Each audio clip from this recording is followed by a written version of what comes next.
All right. So you can see I've got my connector here ready to go, my ugly little used connector. And the next step is I'm going to strip my wire and attach it to it. So this is the first lead. This is the mini plug lead, the first big step in the job. I'm going to push this out of the way for a moment. Well, actually, I want to keep that there because I want to discuss how far back I need to strip this. When this is all said and done, I need these clamps here to clamp down on the rubber jacket. So if the front end of these leads are going to touch here where the two pins are, I cannot strip any farther back than there because this needs to clamp on rubber. So I'm really talking about that far back. It's not much. It's less than a half a centimeter. Well, it's probably a little bit less than a centimeter.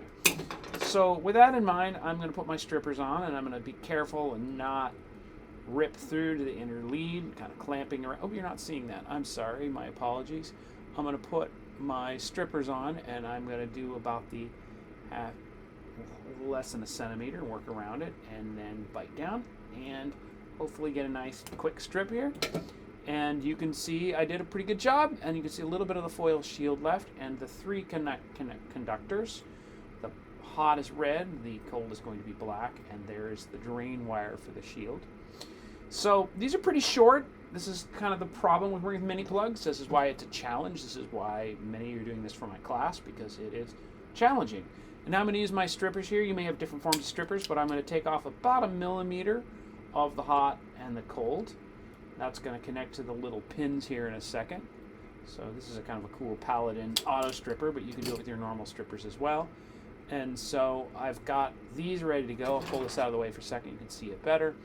And now I'm going to tin the leads here. Find my solder, and I'll pull it onto camera so you can see it. Maybe. There it is.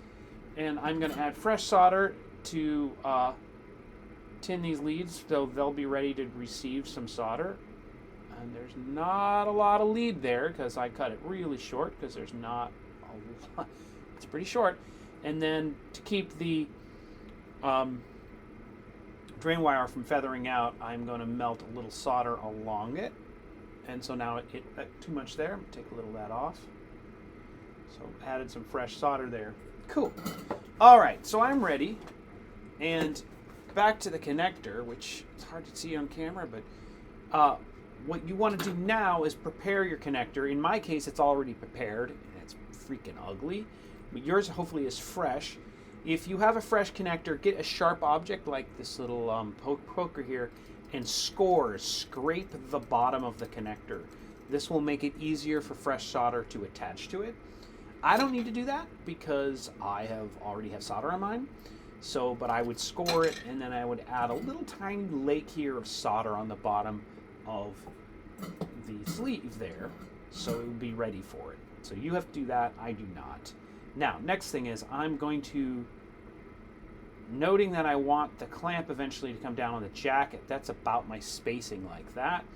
First thing I'm going to do is do my best to bend back the hot and the cold lines. I'm going to attach the drain wire, the ground, if you will, to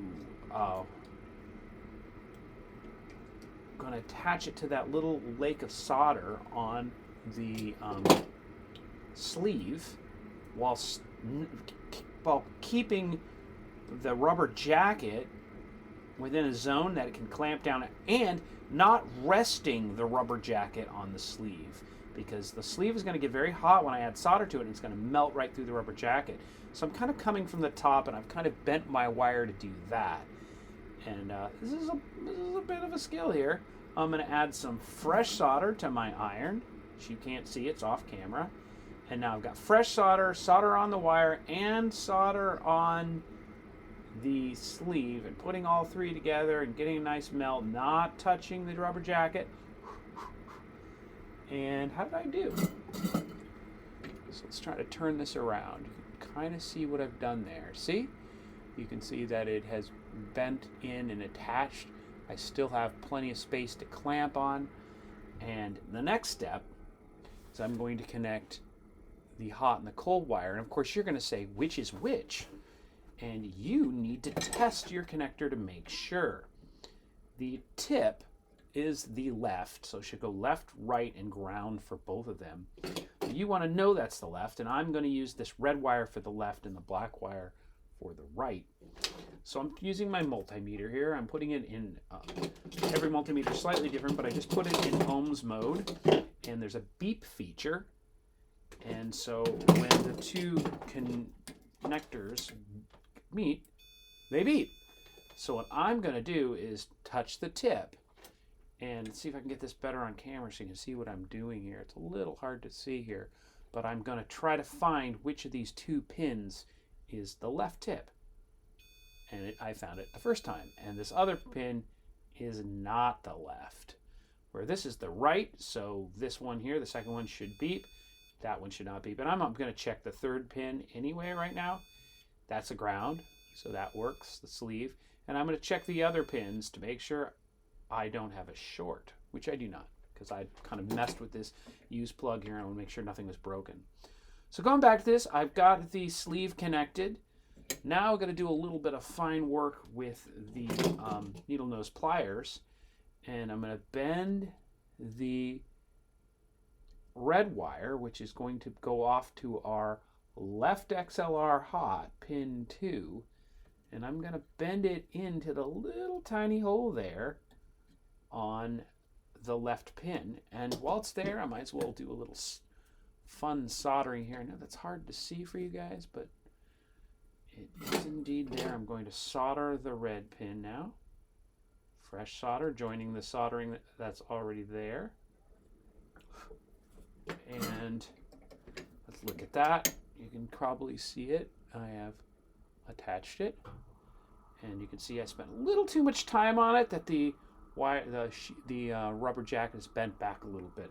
It's hard to do these professionally unless you've done a lot of them, and it's hard to do these. That's the whole point of this, is not that you can't buy one on Amazon for cheaper.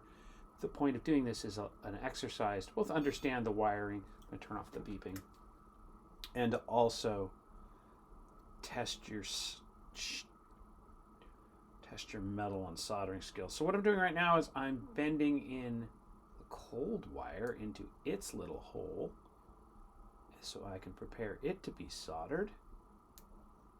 And it's not fitting in there very nicely, but I am going to add some solder and get this bugger soldered in there. Not the most beautiful thing I've ever done, but these guys are hard to do. And if I've done my job now, hopefully that was on camera, first off. Oops, there we go. Little ugly, but you can see I've got all three soldered. Now I'm going to kind of push these back together. You want to use your eyes, make sure there's no shorts at this time. And I might as well put the clamp on. So, one thing I recommend to students is don't clamp it yet. So clamp it as the last thing you do, because if there's a mistake, it's a lot harder to take the clamp off. It is wise, turn the beep back on at this point, to double check to make sure you don't have any shorts between the pins. And you'll definitely want to test that in the end too, but there should be no shorts between the three pins. But I should have left, should have right, and I should have the common ground. Cool. So yeah, I'm not going to clamp that down yet. That'll be the last thing you do, but I am going to remember before it's too late to put two other components that go with this connector. I don't know what you call this, the chassis, the cover, or something like that. But in it, there's also a plastic little sleeve here. And this plastic thing is really important. I'll show you why. Before it's too late, before I forget, oops, I just dropped the cable. I'm going to take and put the plastic thing and the cover on the cable. And ultimately, this is going to slip right on when I'm all done and ready to test. So before I forget, I'm going to put this on the wire. Always a good thing to do before I add anything to it. I'll put a little tape here to keep it from sliding off. But we've done our first thing here. We've got the connector on. Of course, I'm ready for the other side. Yep. Good luck to me. Man, this is hard.